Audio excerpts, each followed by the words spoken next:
Sustain267.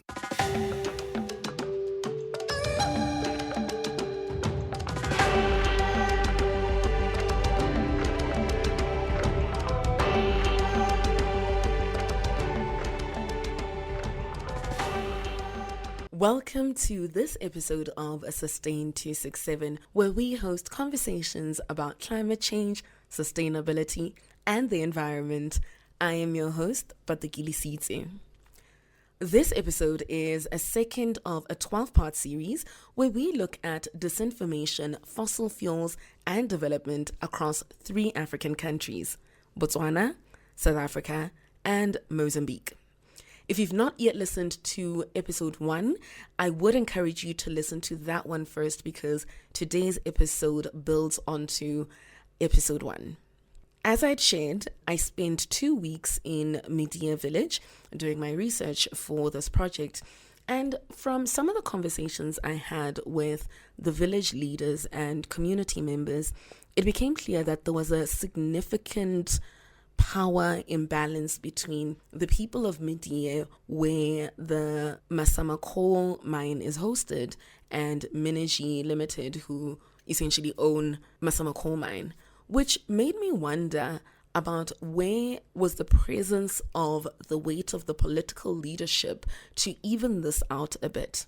To start off the episode, I had a conversation with an environmental impact assessment expert and consultant who has a business relationship with Masama Coal Mine Project. He asked to stay anonymous to protect his work, so these are his words, but they are voiced over by an artist.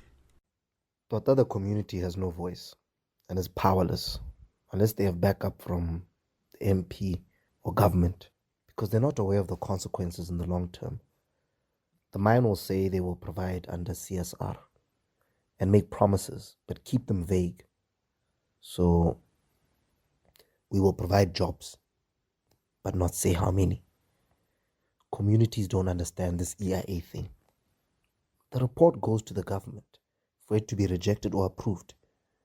Usually they will approve it because, again, as you know, the unemployment rate is very, very high. So they think this will provide employment and gain votes. The EIA process in Botswana takes advantage of communities because communities have lower levels of education, are voiceless, and are hungry for jobs. So they take advantage because in Botswana we have weak environmental pressure and civil society groups. The communities don't know what's going on. The communities are just hungry for development. So they think there will be a mine close to us. So there will be a trickle down. Jobs and village development. Also, Botswana are ignorant of the impact. The consultation is done just as a box tick. People don't understand what comes of it and its implications. Those are people who are voiceless and poor. They think anything from the mine will lead to development. That's what they're thinking about. But it's not always the case. The people are not formally educated to prevent exploitation. In other countries, they have strong civic education groups.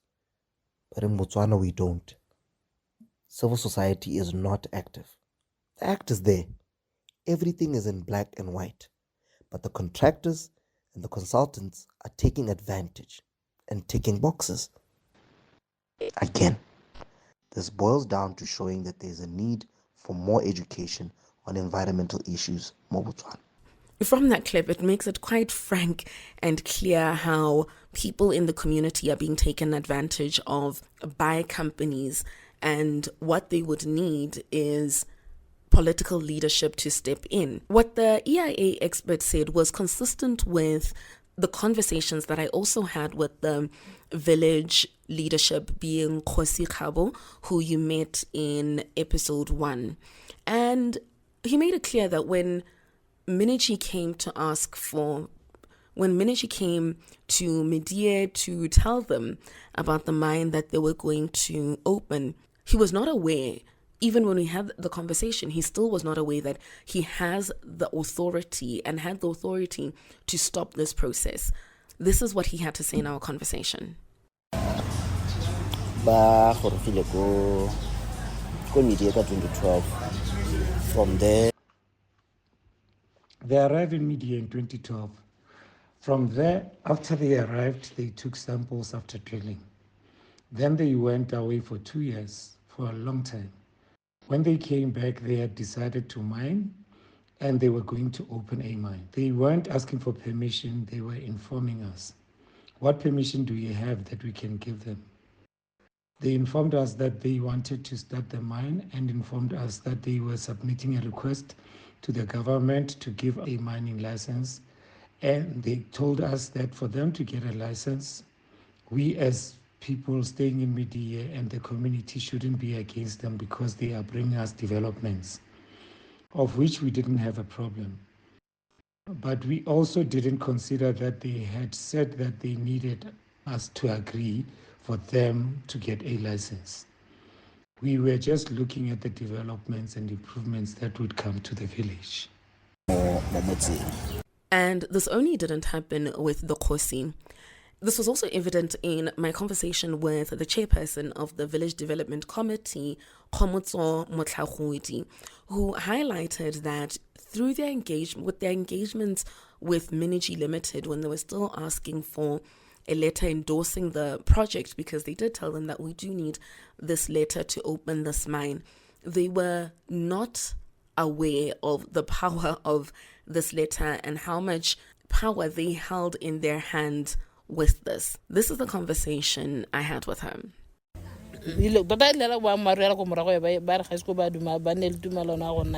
Some of the things they told us, to tell the truth, in the end, they said they hadn't said that. And it wasn't written anyway. Everyone who was there was taking their own notes, but we didn't have a written agreement together. They came to ask to open the mine, and we agreed. They went to the council, and the council wanted a letter from the VDC agreeing that we could do the mine, that they could do the mine. We did the same for the license. We didn't ask for anything in return. Going back to political leadership, some of the effects of taking advantage of the people of local communities like Medie Village through disinformation, when there is such a big power imbalance due to access to information, education, and resources, can be mitigated by some of the laws of the government of Botswana. As the EIA expert expressed, the government holds power and can help communities. The government of Botswana holds significant power over new mining projects in Botswana. All minerals in Botswana vest in the state, and no person or company may prospect for minerals, coal, without a license issued by the Minister for Mineral Resources, Green Technology and Energy Security, as per the Mines and Minerals Act of 1999. Through a combination of several environmental policies, strategies, and legislation, the government of Botswana guides and influences mining project implementation. And according to the Masama Coal Mine Environmental and Social Impact Assessment Report, there were 15 laws about the biophysical environment and 12 laws on social economic issues that came into play with the Masama Coal Mine. When it comes to ownership, at present, there are no requirements concerning the holding of equity in exploration and mining projects by indigenous people of the nation or of the community. However, the government of Botswana has an option of acquiring 15% of the project, but can opt out of it, as it's done with all recent mining projects. Recently, the Minister for Mineral Resources, Green Technology and Energy Security, Minister Lefoko Moahi, tabled an amendment in Parliament that states where government does not exercise its option of acquiring the 15% interest upon granting of the mining license, the holder shall use his best endeavor to dispose 24% to citizens and citizen-owned enterprises. I should highlight that this 24% would be open to all Botswana, including members of parliament, and do not have accommodation and it does not have an accommodation for conflict of interest. The Botswana government makes income from taxes applicable to mining, which are royalties, corporate tax of 22%, and withholding tax on dividends of 7.5%, which then go towards funding the national budget. The mining sector in Botswana accounted for 85% of Botswana's foreign exchange earnings, 1/3 of government revenue, and 25% of GDP, and holds about 20% of total employment in the country, which shows that mining plays a pretty big role in Botswana's economy, but also government holds quite a bit of this power that it can exercise over new projects. I reached out to Member of Parliament Naniki Makwinja, who represents the Lentsoletao Mopani constituency that the Medie village falls under.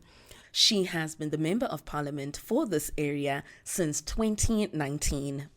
So she was not the Member of Parliament at the beginning of the project. She has 20 years experience working in the mining industry. Additionally, her husband, who also has an extensive career in mining, spanning over 25 years, served on the Medie Limited Board of Directors as a non-executive director from June 2021 to September 2022.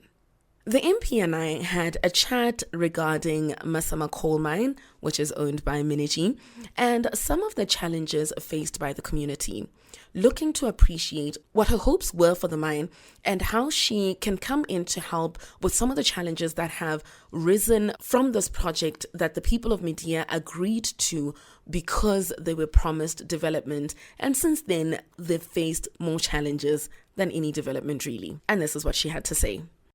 It will really help in the development of the constituency in one way or the other. Just like any commercial entity, you would expect that spin-offs would benefit the community, at least the community surrounding the mine. And I can say to you that coal as a commodity really, compared to diamonds, is not as much, and it is volume-based. So at the end of the day, we need to be very patient because the return on investment will come with time and with growth. So I'm still very hopeful that sooner rather than later, we can see the benefits coming through. Already in terms of the CSR, they've done quite a lot for the community, particularly of Medie. The village is becoming livelier, and there is life in the village. Quite a number of our local youth are employed, of course, not fine, but generally for lower level jobs, at least then some benefits. So we are working very closely together with the new management. Immediately I came in, I was very much involved because there were a lot of issues. Even now, I'm still very much involved in terms of what can be done for the community. After the mine started, and there were a lot of challenges that I worked with the mine leadership at the time, together with the relevant ministry, to try and make the path a little bit smoother for them. But, the problems with the water, I was intimately involved in these challenges, but we managed to deal with most of them. We had to stop production for a while. Now it is, it has come to life again. We pray and hope that sooner rather than later. We need to have what we call a memorandum of agreement with the mine, which I tried very hard, and the guys went without doing anything. But you really need to come to an understanding as a community and have something that is concrete, that we can hold people accountable. Because there are a lot of issues that I think they took them for granted. When they're desperate for jobs, you want development. Sometimes you don't ask the right questions. Maybe you don't even get the right advice. So I think we could have done better. From this, I found myself wondering that if a member of parliament who's an assistant minister could not get a memorandum of understanding in writing from the entity operating Masama Coal Mine, with the power that she holds, the power given to her by her constituency who voted for her, and the positions she holds, and the proximity to the most powerful officers in the country, how much hope do the villagers of Medie, with their limited influence and resources, what hope do they have? The history of Botswana's diamond mine field development is what creates such fertile minds and spirits to believe and fall victim to the disinformation that a coal mine will develop Medie to. As I was speaking to them, when they spoke of their ambitions of developing their community and what they foresee, they gave Jwaneng, which is a diamond mining town, and Orapa, which is also a diamond mining town, as an example of what they believed when they were told that this mine would develop their community. What, however, wasn't told to them, or rather significantly downplayed, was some of the negative impacts that the mine would bring that were included in the environmental and social impact assessment report. Under the Environmental Assessment Act of 2011, the Act makes provisions for regulations under the Environmental Assessment Act of 2011, the Act provisions for regulations and empowers the minister to exempt some of the parties implementing a project from some of the provisions of that Act. An environmental assessment report is also required when a mining project is to be undertaken. Key parts of the EIA process related to community engagement are 1. Review process, including informing the public of the review process, and 2. Conducting public hearings in the event of public concern over the development activity. The public hearings for the Masama Coal Mine Environmental Impact Assessment Report resulted in some of the key issues being raised by the community: creation of employment, development of community projects, agricultural land, improved livelihoods, road safety, population influx, relocation and compensation, noise pollution, and increased crime. There were also several key issues identified under the socio-economic setting, which were identified in the report. The conclusion by the environmental impact assessor was that the Masama coal mine project could go ahead on the condition that mitigation and monitoring requirements as per the report are put in place, as well as recommendations which were included in the report. Again, worth noting that environmental and social impact assessment reports are put together by practitioners who are certified under the Botswana Environmental Practitioners Board. The client, in this case, Medie Coal, appoints the practitioner and pays them for their services, being the report. One of the recommendations was that the report be presented to the Medie community after approval in the form of feedback meetings. This did not happen. Instead, according to the Khosi, this happened. The assessment were done between 2012 and 2018. And was it AEI impact assessment? They did all the assessments and produced the report. They gave us 3 booklets that we kept at the Khotla for the community to read for themselves. They help us or show us what this means and what that shows. We just used our little knowledge to read. Some of it we understood and some we didn't. But I will say the community didn't read it. They know it's there, but they haven't read it. Because I always see it at the office. It's written in English. In addition to that, the 3 copies of the EIA report that were availed to the community was not the exact same one as the one submitted to the Department of Environmental Affairs for approval. The copies shared in Medie Village did not include the section Volume 2. This section includes key information such as the record of stakeholder consultations, the hydrogeological risk report and surface water baseline, noise specialist study, air quality specialist study, greenhouse gas emissions study, non-mineral waste impact assessment, waste management plan, social impact assessment, and other sections. What was, however, included in the report were the plans for the development of the country and the district. It highlighted the National Development Plan 11, which covered April 2017 to March 2023, which shows plans to grow the nation's economy through mining and related activities and include a coal roadmap and ambitions for clean coal technologies. It also included Gwening District's development plan, which plans to encourage activity by the private sector to advance the district's economy. So, In this episode, we looked at some of the power dynamics between Medie, which owns Masama Coal Mine, and the Medie village community, the role that leaders who've been politically elected by their constituents to hold their collective power and act on their behalf, and the potential for conflict of interest by those who are best positioned to act in the interest of the Medie community and its development. We looked at who holds and distributes information that sets the agenda for development and informs decisions taken by the community, a community that believes in integrity, the binding of a word, and trust. And with that, we come to the end of this episode. In the next episode, we look at profits, costs, and development in Medie. Who makes the profits? Who pays the costs? Financial, environmental, and social. Thank you so much for listening to this episode of Sustain267 Podcast. Find a list of sources used for this episode in the episode description. Don't forget to subscribe to the Sustain267 Podcast channel on the platform you are listening on, so you are the first to know when the next episode drops. I am the host of Sustain267 Podcast, Pato Gilisitse, and the sound engineer is Maleho Makoti. Let's connect on Facebook, Twitter, and Instagram on our handle at Sustain267 and continue the conversation. The series is part of my work as a Bertha Foundation Fellow, hosted by the Botswana Society for Human Development. Take care.